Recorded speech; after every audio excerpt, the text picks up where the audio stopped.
कीजिए। अरे सुरक्षा कवच, बॉडी सुरक्षा कवच इस्तेमाल यूज मत कीजिए, लेकिन कब मत कीजिए, कब मत कीजिए ये नहीं लिखा है। वो नीचे यहाँ इंट्रोडक्शन जो दिया है, इंस्ट्रक्शन जो दिया है, उससे ये कहा हम समझेंगे कि कहाँ करना है कहाँ नहीं करना है। लेकिन ये सिर्फ मना कर रहा है कि उपयोग नहीं करना है। अब उपयोग कब नहीं करना है, काम नहीं होगा तो नहीं करेंगे, अरे काम होगा तभी ना करेंगे। इससे पहले तो इसमें कह रहा है कि इफ देयर डीलिंग, यानी कि कोई ऐसी फॉल्ट होगा उसमें, तो फॉल्ट के हिसाब से उसको यूज नहीं करना। कल भी इसके बारे में हमने कल बताया था कि जिस जिस चीज़ का फॉल्ट होगा उस फॉल्ट को पहले जांच लेना है, और जांच लेने के बाद ही उसे हम यूज करेंगे, नहीं तो वो हम उसके थ्रू यूज हो जाएगा। इसके कह रहा है कि if the dealing plastic bag plate, plastic bag plate जो प्लास्टिक का नहीं रहता है इधर उधर उसमें फंसाने के लिए, उसको कहा जाता है, या जिसमें फीता प्लास्टिक का रखा हुआ है उसको कहा जाता है। उसके बाद फास्टेनर होता है जो इधर उधर घसक जाए, ठीक है, कोई भी प्लास्टिक का जो चीज़ होता है जो इधर घसक जाए उधर घसक जाए तो उसको फास्टेनर कहा जाता है। वेब टाइडिंग यानी टाइडिंग होता है, टाई यानी बंधना होता है, टाई माने क्या, बांधना। तो हम लोग देखते हैं ना अधिकतर ऑफिस में काम करने वाले लोग आदमी जो होते हैं अच्छे शिक्षित आदमी, वो लोग टाई यूज करते हैं, तो क्या होता है गलबंद होता है उसका। तो ये वेब टाई यानी कि फीता का बंधन सही देखना है, एडजस्टेनर यानी कि कहाँ कम करना है कहाँ ज़्यादा करना है, ठीक है जी। उसके बाद करेगा आपका कनेक्टर यानी कि जुड़ाव कर लेना है, जिस चीज़ का जुड़ाव की आवश्यकता हो उसमें देख लेना है कि जुड़ाव हो रहा है कि नहीं। Don't look right, do not look right. अगर इस सब चीज़ों में किसी भी किस्म की सही दिखावा नहीं होगा, सही से नहीं दिखाई देगा, हो सकता है ये प्लास्टिक का बैग प्लेट सही नहीं हो, डीलिंग सही से नहीं हो, उसमें कोई ट्रैक हो गया हो, कोई उसमें दरार हो गया हो, या कोई उसमें टुकड़ा हो गया हो, या वो मुड़ा हुआ हो, या मूर्छा लगा हुआ हो, या किसी तरह का डैमेज पर्सन दिखाई देगा पोजीशन। तो कह रहा है कि प्लास्टिक बैग प्लेट हो या फास्टेनर हो, टाइडिंग हो, स्ट्रेनर हो, कनेक्टर हो, कुछ भी हो, उसमें अगर कोई किसी की खराबी आ रही है तो उस पोजीशन में सही नहीं दिखने पर आप इसको यूज मत कीजिए। इसको सेफ्टी मार्जिन को, ठीक है, समझे ना, नहीं समझे। यानी कि बॉडी हार्नेस जो है सेफ्टी के लिए, तो सेफ्टी बॉडी हार्नेस में हम ये देख लेंगे यूज करने से पहले कि उसका कहीं डीलिंग खराब तो नहीं है, बक्कल तो खराब नहीं है, प्लास्टिक का जो अंदर पैकिंग करने वाला है वो तो खराब नहीं है, क्योंकि फीता जिसमें लगा हुआ है वो हिस्सा अगर भी खराब होगा तो हो सकता है उसके टाल की वजह से हमारे फिटिंग नहीं आएगा, तो उस फिटिंग को भी देख लेना है, फास्टेनर को देख लेना है, जो इधर उधर करने में किसी किस्म का दिक्कत तो नहीं हो रहा है, या उसका जो भी फीता है फीता सही से लगा है कि नहीं लगा है, टाइट है या नहीं टाइट है, या कस सकते हैं कि नहीं कर सकते हैं। एडजस्टर यानी कि उसे हम अपने अनुसार अपने बॉडी के अनुसार उसे हम सही कर सकते हैं कि नहीं कर सकते हैं, या वो जुड़ सकता है हमसे कि नहीं जुड़ सकता है। इस तरह के सारे बातों को उसको देख लेना है। अगर सही लुक है तो यूज करना है, अगर सही लुक नहीं है यानी सही नहीं दिख रहा है तो उस पोजीशन में हमें यूज नहीं करना, ठीक है। उसके बाद कह रहा है कि इफ द वेविंग मतलब फीता, तो फीता नहीं होता है हार्नेस में सर लगाने वाला, उसमें फीता वो देखिए वो सब फीता ही है, जितना फैब्रिक चीज है ना वो सब फीता ही है। कोई डीलिंग में लगा है, कोई बक्कल में लगा है, कोई उसका एडजस्टेबल में लगा है, सब में लगा वो सब फीता है। तो इफ द फीता डज नॉट लुक सही राइट, यानी कि सही रूप से अगर कोई फीता दिखाई नहीं देता है, अरे सही रूप से कोई भी फीता दिखाई नहीं देता है, तो इसमें और भी ये सेंटेंस बढ़ाया है क्या कि चेक द हार्डवेयर इंस्पेक्शन, यानी कि उसमें जो भी हार्डवेयर का चीज है, धातु का यूज किया हुआ है, तो उसको देख लेना है और उसका जांच कर लेना है, निरीक्षण कर लेना है, ठीक है। क्वेश्चन फॉर डिटेल जो हम कल में बता चुके हैं, इससे पहले बता चुके हैं कि कहाँ यूज कैसे करना है, D4 से स्टिचिंग से लेकर के प्लास्टिक से लेकर के और हार्डवेयर से लेकर के ये सब करना हमने खत्म कर दिया 2 दिन में, ठीक है। तो उसको कह रहा है कि उसी क्वेश्चन के बारे में यानी विवरण उसका देख लीजिए। सही से, और उसी को अगर उसके तरह है तो सही है, नहीं है तो हम उसे यूज नहीं करेंगे। उसके बाद इसमें भी कह रहा है कि चेक द वेबिंग इंस्पेक्शन। जो वेबिंग इंस्पेक्शन हम कल में पढ़ाया है उसमें क्या क्या है वो हमें देख लेना है। उसके तहत अगर सही है, फीता सही है, तो हम उसे यूज करेंगे। कहीं क्रैक तो नहीं है, कहीं उसमें छिद्र तो नहीं है, कहीं वो मुड़ा तो नहीं है, कोई आकार तो नहीं गया है, कहीं वो रेशा फैब्रिक रेशे तो नहीं आ गए हैं, ये सब देख लेना है। अगर उसमें किसी किस्म की खराबी आता है तो सारे वेबिंग इंस्पेक्शन को हमें देख करके ध्यान में रख करके तभी हम उस बॉडी हार्नेस को यूज कर सकते हैं। अगर उसके तहत किसी किस्म की खराबी अगर आ जाती है तो हम उसे चेंज कर देंगे, नेगलेक्ट है जी। उसके बाद if you can not find an inspection date recorded within the last 12 months, यानी कि उसमें ये देख लेना है कि यदि आपको निरीक्षण के दौरान निरीक्षण डेट अगर 12 महीना में कभी दिखाई नहीं देता है तो उस पोजीशन में आप उसे इस्तेमाल उपयोग ना करें। ठीक है जी। 12 महीना में कभी आपने उस बॉडी हार्नेस को जांच किया था कि नहीं, उसका निरीक्षण किया था कि नहीं, उसे इंस्पेक्शन में यानी क्या उसका जांच पड़ताल कभी किए थे, तो जब किए थे तो उसका डेट लिखे थे कि नहीं। अब ऐसा नहीं है कि जो चीज़ हम इंस्पेक्शन कर रहे हैं उसका डेट ना लगे।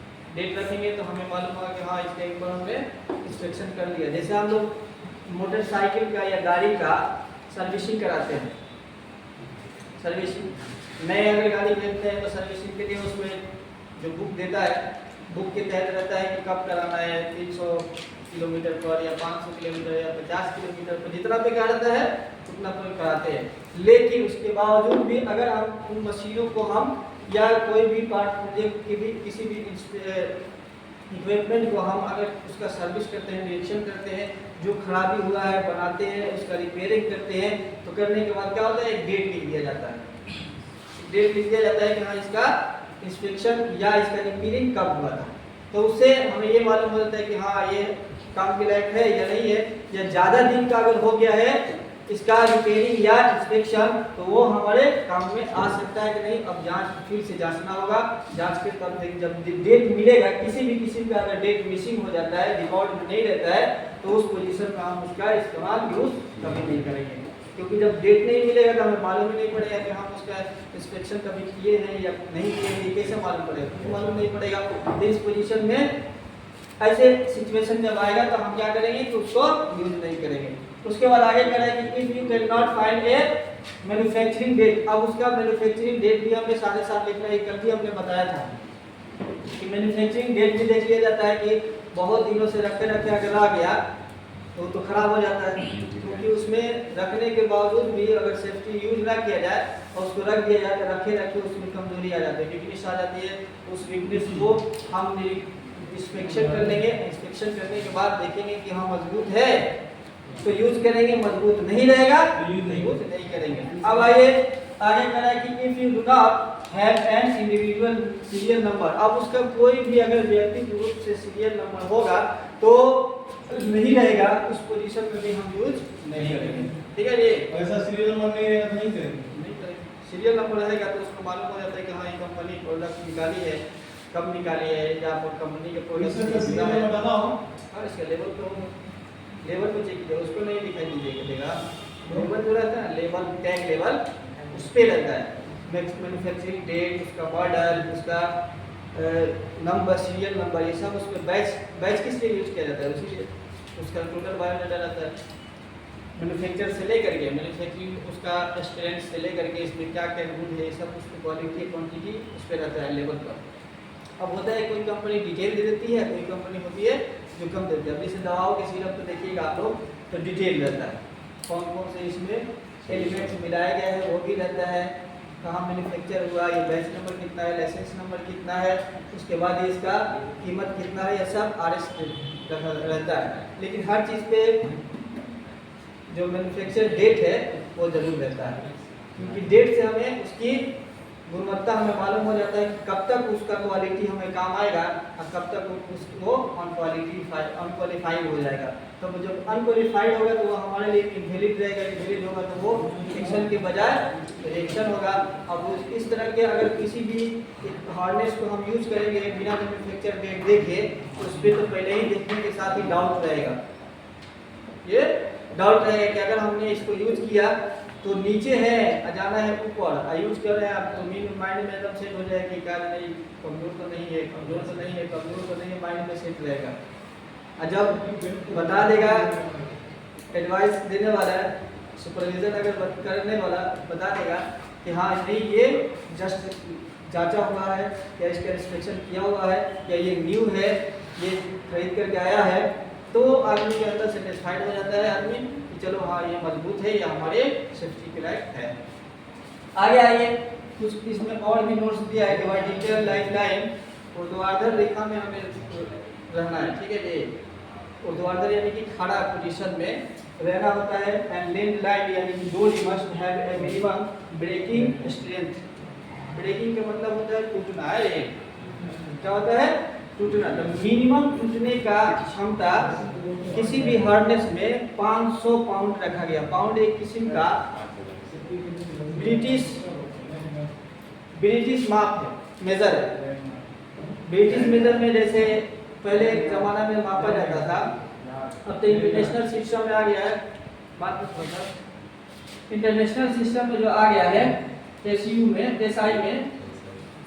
एसआई मात्रक जिसको हम लोग कहते हैं, यूनिट कहते हैं ना, तो उसमें अब आ गया है केजी आ गया है, वजन स्ट्रेंथ ताकत मापने के लिए या वजन वेट मापने के लिए अब एसआई आ गया है। और यूके में जो होता है यानी कि ब्रिटिश शासन में, अब पुराने अमेरिका में चलता था ये पाउंड चलता था, ठीक है जी। पाउंड कितना होता है कि एक पाउंड जो होता है उसका वैल्यू होता है लगभग आधा ग्राम, आधा समझ लीजिए। एक पाउंड केजी उसका आधा होता है, आधा समझते हैं ना जी, हाफ। तो आधा केजी, अगर आधा केजी किसी चीज का वेट होगा तो वो समझिए कि 1 पाउंड में होगा, ठीक है जी। पाउंड में अगर मापते हैं तो 1 पाउंड में होगा। अब यहाँ अगर 5000 दिया है पाउंड, तो अगर इससे मल्टीप्लाई कीजिएगा बोलो तो 2200 कुछ आएगा। 10 देख सकते हैं, मोबाइल है ना जी, कैलकुलेट वाला करके देखिए। 22 कुछ आएगा 4 नंबर का। 5000 से करना है। हाँ, इसमें से 5 कितना आ रहा है? 2267.96 आ रहा है।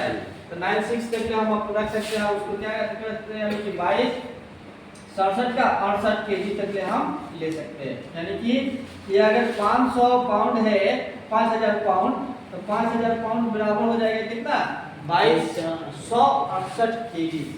तो 2268 केजी जितना उसका स्ट्रेंथ होगा, ताकत होगा उतना समझिए कि 5000 पाउंड तक के उसका टूटने का ताकत है, यानी कि उतना वो सहन करेगा, उसके बाद ही वो टूटेगा, ठीक है।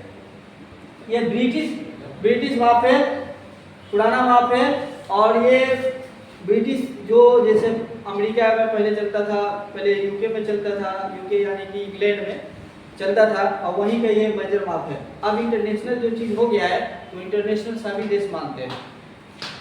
इंटरनेशनल एसआई यूनिट जो होता है, तो एसआई यूनिट जो होता है वो सभी मानते हैं, और हर जगह इसी पर पढ़ाई होती है, चाहे भाषा कुछ भी हो, हिंदी हो, इंग्लिश हो, अरबी हो, चाइनीज हो, जर्मनी हो, फ्रेंच हो, कुछ भी हो, लेकिन एसआई यूनिट का ही माना जाता है।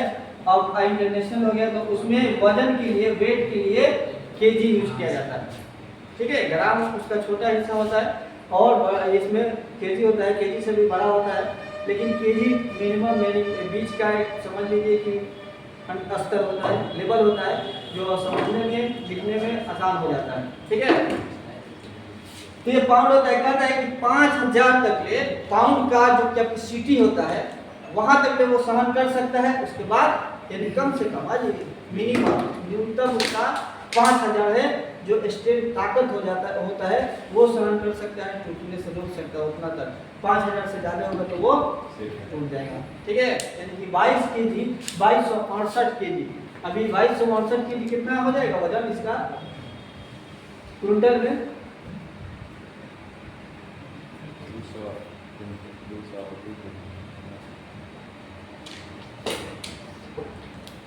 क्विंटल में 10 से डिवाइड देंगे हम लोग, तो 10 से डिवाइड देंगे तो कितना हो जाएगा ये? 226। 226। हाँ, एक क्विंटल में कितना आता है?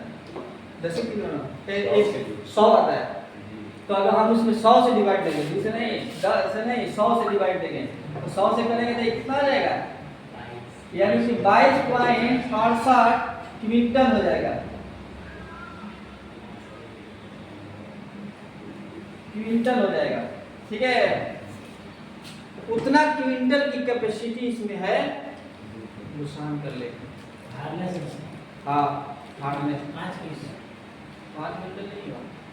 हार्डनेस तो आप यूज करते हैं ना, तो उतना अगर वो खींचने पर उसको खींच करके देखा गया है और अंदाजा गया है कि वो इतना, यानी कि 22 क्विंटल 2268 kg के प्रेशर से उसको खींचा गया है, तब वो भी वो न्यूनतम उतना भार तक ले जाता है, उससे अधिक वो टूट जाता है। ठीक है, क्योंकि जो इसका प्रेशर होता है खींचने पर तो आदमी के प्रेशर कम होता है ना, कोई भी चीज़ खींचेंगे तो उसका प्रेशर कम होगा, और जब तक वो फीते का ताकत जब तक रहेगा तब तक आप सही है। अब फीते का ताकत नहीं है तो आप टूट के गिर सकते हैं। डोरी का ताकत जब तक रहता है आपके वजन को सहन कर सकती है, और डोरी का वजन जैसे ही कम होता है, कमजोर होता है, वो टूटा आप भी टूट गए, आप भी नीचे आ जाएंगे। ये सब क्या होता है, उसमें खींच करके, जैसे गाड़ी के वजन के तो जैसे चैन होता है या डोरी होता है, अब गाड़ी में बांध करके उसको क्या किया जाता है कि खींचा जाता है, देख लिया जाता है कि हाँ ये खींच करके इतना वजन पर पे इतना प्रेशर दे करके इतना हम स्ट्रेंथ कर करके हम खींच करके देख रहे हैं, नहीं टूट रहा है। तो अधिकतर गाड़ियों में देखिएगा टान करने के लिए, खींचने के लिए इसी टाइप का फीता लगा रहा होता है, चौड़ा फीता होता है, और उसका स्ट्रेंथ बहुत ज़्यादा होता है। तो बड़े बड़े पार्ट पुर्जे को आसानी से बांध लेता है, और बांध करके यानी कि यहाँ तक कि गाड़ी को भी खींच लेता है।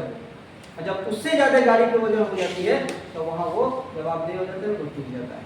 जितना तो इसमें इसका एक स्ट्रेंथ होता है, एक ताकत होता है, उतना ताकत तक ये सहन करेगा, उसके बाद ये जवाब दे देगा कि भाई हम भी सरेंडर हैं, अब अपना देखिए, हम अपना देखिए।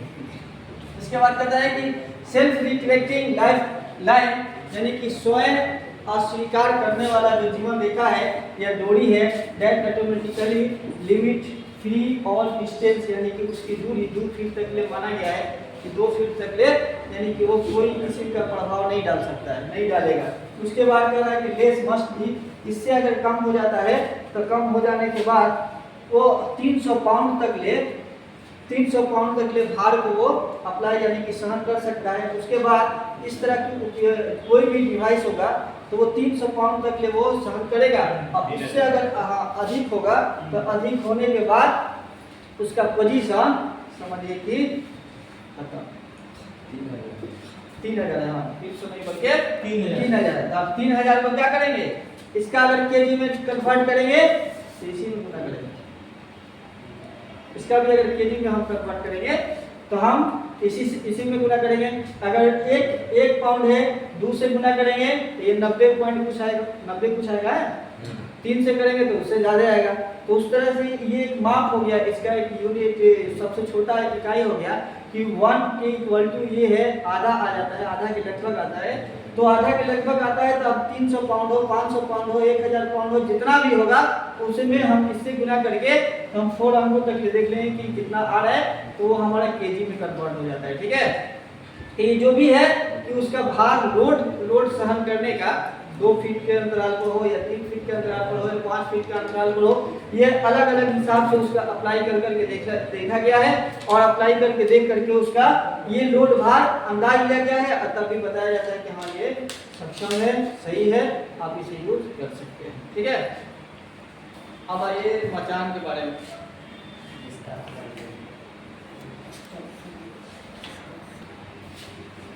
उसको अगर हम कंपोनेंट यानी कि उसके अवयव, मचान के अवयव, मचान में क्या क्या चीज लगते हैं, क्या हम उसे अवयव लगते हैं उनके नाम नेम इसमें दिया हुआ है, ठीक है जी। आगे इसके डिटेल इसके नीचे बात आएगा, उसके बारे में बताएंगे। तो इसका कंपोनेंट यानी कि उसकी कौन कौन से अवयव है। अब ये बेस प्लेट, प्लेट क्या है कि मचान बनाने से पहले उसके नीचे उस जगह पर जमीन पर एक प्लेट बिछा रख दिया जाता है। प्लेट रखने के बाद जैसे मान लीजिए कि ये पैर है, ये है, ये आपका प्लेट हो जाता है। बेस प्लेट हुआ ना। तो ये क्या होगा कि जो एंगल रखेंगे, एंगल तो इसके नीचे एक प्लेट लगता है, ठीक है जी। और ये प्लेट हो सकता है कि इस तरह से हो, अच्छा, एक तख्ते के माने, ठीक है जी। इसको क्यों यूज किया जाता है, इसका मानी हो जाता है नीचे से नहीं बल्कि हम ऊपर से रख लेते हैं, ठीक है। यहाँ इसलिए यहाँ रखा जाता है ताकि अगर जमीन यहाँ खुरदरा हो पहले बराबर कर दिया जाता है, ठीक है।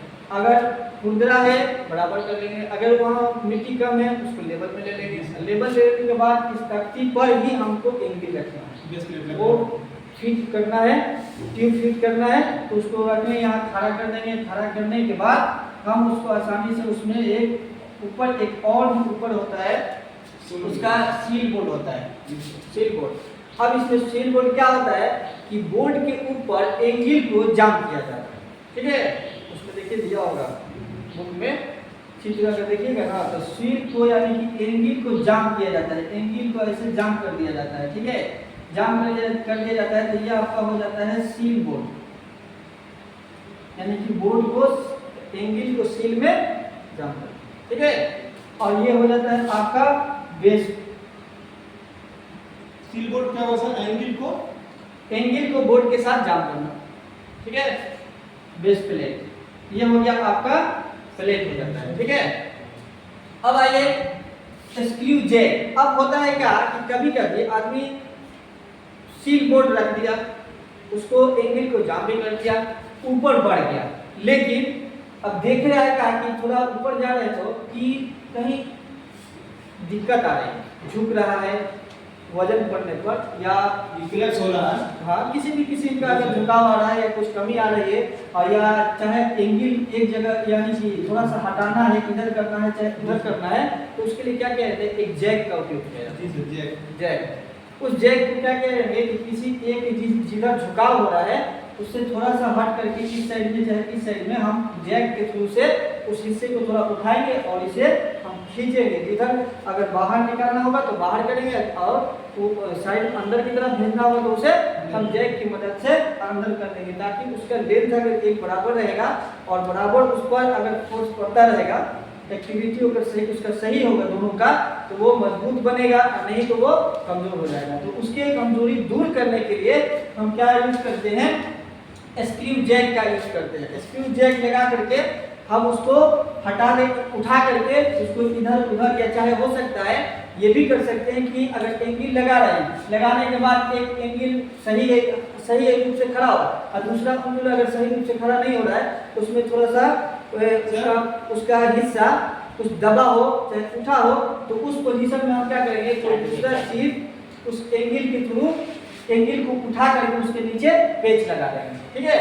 पेच भी लगाने के लिए काम जैक का काम करेगा। जैक का काम ही होता है उस एंगल को उठाए और बेस को मजबूती दे, ठीक है। बेस अगर टेढ़ा हो गया है उसको सीधा करे, अगर बेस थोड़ा दब रहा है तो उसको उठा करके उसके नीचे कुछ मिट्टी अगर कम हो रही है तो बेस प्लेट को सही कर ले, ईंट डाल दे या कोई मिट्टी डाल दे, ये सब डाल करके उसको सही किया जाता है। तो जैक का काम होता है सिर्फ क्या उठाना है।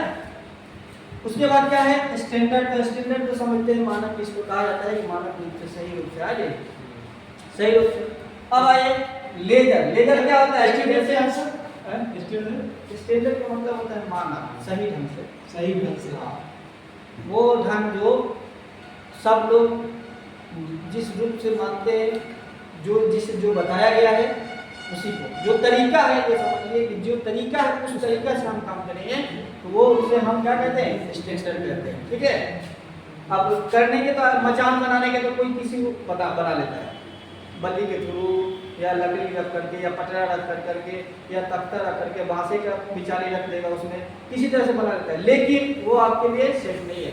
जो आप स्टैंडर्ड सिस्टम से फॉलो करके अगर बनाएंगे तो वो आपके लिए सेफली होगा, किसी सामग्री मटेरियल को रखेंगे वो भी सेफली रहेगा, और नहीं तो आपको भी डैमेज करेगा और मटेरियल भी डैमेज होगा, तो उसको बचाना है। उसके बाद क्या करना है, लेजर। लेजर क्या होता है कि एक किस्म का, ये देखिएगा कि इसमें यहाँ जुड़ाव रहता है, ठीक है, क्या जुड़ाव रहता है कि एंगल जब खड़ा किया जाता है तो हाइट अगर ज़्यादा है तो एंगल के अंदर, एंगल खड़े एंगल को सपोर्ट देने के लिए बीच में हम और भी ट्यूब लगा देते हैं, ठीक है, और भी पाइप ट्यूब लगा देते हैं, और पाइप ट्यूब लगा करके हम उसको बांध देते हैं, कस देते हैं, और कस करके हम क्या करते हैं कि इसको मजबूती दे देते हैं। मजबूती दे करके अब उसको हम जोड़ते जाएंगे और आगे बढ़ाते जाएंगे, तो जो खंदा आगे बढ़ते हैं ना, उसी को हम क्या कहते हैं, लेजर कहते हैं, ठीक है।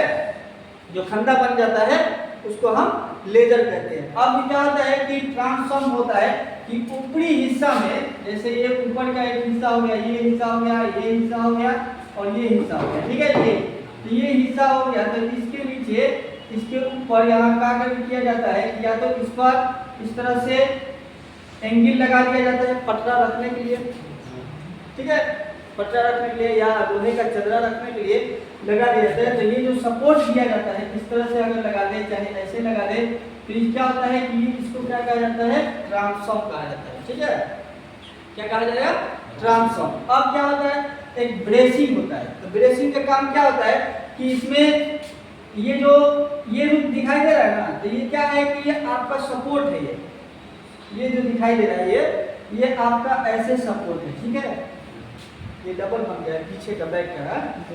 अब क्या होता है कि इसमें अब इनको बांधने के लिए कि इनमें दोनों की मजबूती आ जाए, तो इसमें क्या किया जाता है, एक सपोर्ट दिया जाता है तिरछा। तो ब्रेसिंग का काम वो जो पार्ट दिया जाता है जिस ट्यूब को तिरछा रख करके और इसे बांध दिया जाता है, तो उसको क्या किया जाता है, इसको ब्रेसिंग कहा जाता है। क्या कहा जाएगा, ब्रेसिंग कहा जाता है, ब्रेसिंग कहा जाता है। और आगे बढ़ते हैं, तो जब ब्रेसिंग हो जाता है तब क्या करते हैं, टॉय बोर्ड, इस पर क्या रख देते हैं, पैर रखने के लिए एक बोर्ड रख देते हैं, इस पर एक बोर्ड रखेंगे। अब बोर्ड नहीं रखेंगे तो हम पैर रखेंगे कहाँ, पाइप पर नहीं रखेंगे, पाइप पर कितना देर हम खड़ा होकर काम कर सकते नहीं करेंगे, वो हमारे सेफ्टी के लिए नहीं। तो क्या कर देंगे, ये जो एरिया है वो सब हम क्या करेंगे, इस पर ट्रांसफॉर्म के ऊपर हम एक तख्ता रख देंगे, वो चाहे चदरे का हो या लकड़ी का हो। चदरे का अगर ये लोहे का है तो लोहे का ही रखेंगे, ठीक है जी, लोहे का है तो लोहे का ही उस पर चदरा रख करके और उसको कपल से टाइट कर दिया जाए। इनको जो आगे जोड़ करके ले जाया जाता है तो क्या होता है, इनमें कपल लगा रहता है, ठीक है। कपलर के द्वारा इनको ज्वाइन किया जाता है, और कपलर कई किस्म के होंगे, आगे मिलेगा बताएंगे, कई किस्म के होते हैं कपलर। तो उसमें क्या किया जाता है, ब्रेसिंग का काम है कि वो तिरछा रहेगा, ठीक है, पैर रखने के लिए एंगल की मजबूती के लिए, ठीक है, करके बांधना सर, ब्रेसिंग का काम है। हाँ, ब्रेसिंग का तिरछा रख के बांधना, हाँ, तिरछा रख के बांधना। जी सर। और टॉय बोर्ड यानी कि वो तख्ता हम लोग यूज करते हैं ना पैर रखने के लिए, बोर्ड रखना है, बोर्ड रखने के लिए वो हो जाता है, टॉय बोर्ड हो जाता है। उसके बाद हैंड रेल, ये अब मान लीजिए कि वहाँ खड़ा हो गया, यहाँ इस पर है रेलिंग है, ठीक है, ये रेलिंग है, ठीक है, तब ये रेलिंग से ये सपोर्ट रखना सर, हाँ, एक से ये मिल जाएगा। अब इसको हम नहीं मानेंगे कि खड़ा हो जाएगा, यही से समझ लीजिए, ठीक है। अब इसमें एक रेलिंग, अब इसमें ये हो गया मीडी, अब इसके ऊपर एक और भी बना दिया जाता है, ठीक है, और भी बनाया जाता है, तो ये हो जाता है सबसे ऊपर वाला, सबसे ऊपर वाला, उसको कहा जाता है। ये सब दोनों को यानी कि थोड़ा हाइट पर रखा जाता है कि इतना हाइट तक ले अपना होना चाहिए। आप खड़ा होके तो आपके अगर कमर के ऊपर तक ले रेलिंग रहेगा या कमर के थोड़ा सा लेवल तक ले रहेगा, तो आप तो स्लिप करेंगे तो उस रेलिंग के थ्रू बच जाएगा, ठीक है। अगर मान लीजिए कि हम इसके थ्रू अगर देंगे यानी कि कमर से नीचे रहेगा रेलिंग, तो हम क्या करेंगे, स्लिप करेंगे तो हमारा बैलेंस क्या होगा, पैर कितना संभालेगा, वजन तो ज्यादा हो जाएगा ऊपर, तो नीचे का रेलिंग हमें बचा नहीं पाएगा। अब बड़ा जो ऊपर का रेलिंग होगा हम उसे पकड़ लेंगे तो हमें आसानी से हम बच जाएंगे, उसके थ्रू हम स्लिप होने से, क्लिप होने से या फॉल होने से बच जाएंगे, ठीक है। तो ये ऊपर का रेलिंग होता है, जी सर, ठीक है, वो मिड रेल बोलते हैं। हाँ, और नीचे वाले बीच वाले को मिड रेल कहा जाता है। मिड रेल यानी कि बीच का रेलिंग है, और ऊपर वाले को हैंडरिल कहा जाता है या गार्ड रेल कहा जाता है। हाथ से पकड़ते हैं सर। हैंडरिल भी कह सकते हैं और गार्ड रेल भी। अब ये पूरा रेलिंग हर चारों तरफ से होता है, लेकिन एक जगह छोड़ दिया जाता है, एक जगह छोड़ दिया जाता है, ताकि हम अगर इसमें सीढ़ी लगाएंगे, सीढ़ी, तो सीढ़ी लगाने के बाद इसमें आसानी से हम ऊपर चढ़ भी सकते हैं और उतर भी सकते हैं। ठीक है, ये चढ़ भी जाएंगे और उतर जाएंगे। जैसे अपने घरों में देखा होगा कि सीढ़ी होता है ना, तो सीढ़ी होता है तो उसमें गैप छोड़ दिया जाता है ताकि हम जाए भी और आए भी। तो उसी तरह से सीढ़ी ऊपर तक ले होता है, इसमें चित्र में नहीं बन पा रहा है, बोर्ड है ये, है तो इसमें जो ऊपर तक ले होता है और 1 मीटर ऊपर छोड़ना है। ये नियम में है कि 1 मीटर तक ले सीढ़ी ऊपर लंबी होनी चाहिए, ताकि रेलिंग हम पकड़ ले आसानी से। ठीक है, हम जब चले तो चढ़ करके हम क्या पकड़ेंगे, रेलिंग पकड़ेंगे। लेडर भी कई टाइप के होते हैं ना, लेडर भी कई तरह के होते हैं, फोल्डिंग लेडर या अधिकतर फोल्डिंग होता है ना, मचान को भी बनाया जाता है, वो फिक्स नहीं होते, वो तो एक स्ट्रक्चर ऐसा होता है, टेम्पोररी होता है, टेम्पोररी होता है, जब चाहे बना ले, जब चाहे उसे बिगाड़ दे। आवश्यकता अनुसार बनाएंगे और उसके बाद उसे हम अपने आवश्यकता खत्म उसे डिसमेंटल कर देंगे। तो ये मिड रेल हो गया, बीच वाला। अब आइए रेल, एक होता है लेडर। लेडर यानी कि चढ़ने उतरने के लिए हमें सीढ़ी की जरूरत है। तो सीढ़ी यानी कि जब रेलिंग होता है तब रेलिंग के किसी भी एक हिस्सा के तरफ जिधर से हमें आसानी होगा चढ़ने उतरने, सामान ले जाने ले आने, तो उधर एक हम सीढ़ी जोड़ देंगे और सीढ़ी जोड़ करके हम चढ़ने उतरने के लिए क्या करेंगे, उसमें उस पर रेलिंग में रेलिंग का वो हिस्सा छोड़ देंगे। अब 1 मीटर कम से कम अगर रहेगा तो हमें चढ़ने उतरने में आसानी होगी। 1 मीटर का गैप छोड़ देंगे यहाँ से।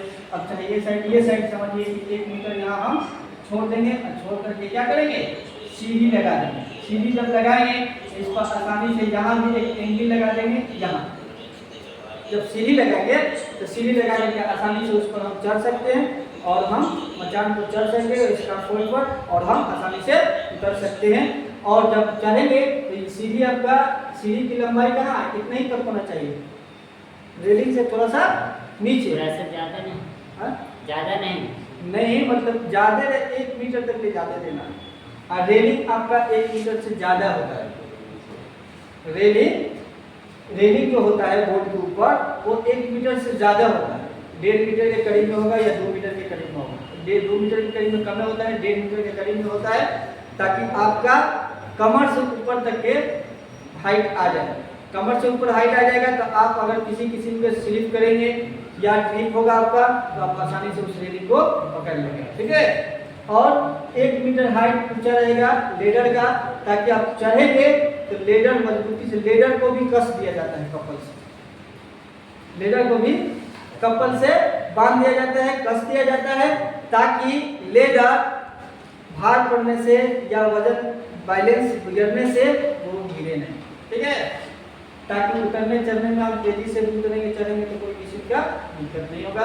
ये ऊपर जाएगा तो उसमें क्या करेंगे, दोनों साइड जो एंगल होता है ना, एंगल ये, तो एंगल के साइड में हम क्या करेंगे, वहाँ यहाँ पर कपलर से बांध दिया जाता है, उसको लॉक कर दिया जाता है। लॉक करने के बाद वो उस पर आसानी से हम चढ़ेंगे उतरेंगे, वो उसे गिरने का या ढाने का, स्लिप होने का, लेडर भी स्लिप होता है ना, तो लेडर स्लिप नहीं होगा। कब, जब हम उसको बांध देंगे। बंधा रहेगा तो लेडर स्लिप नहीं होगा, और नहीं बंधा रहेगा तो लेडर का है कि वो स्लिप हो जाए, आप उतर रहे हैं उतरने में स्लिप हो जाए, आप चल रहे हैं चलने में स्लिप हो जाए, तो इससे उसको भी मजबूत बना दिया जाता है, ताकि उतरने चढ़ने में कोई किसी का दिक्कत नहीं होगा।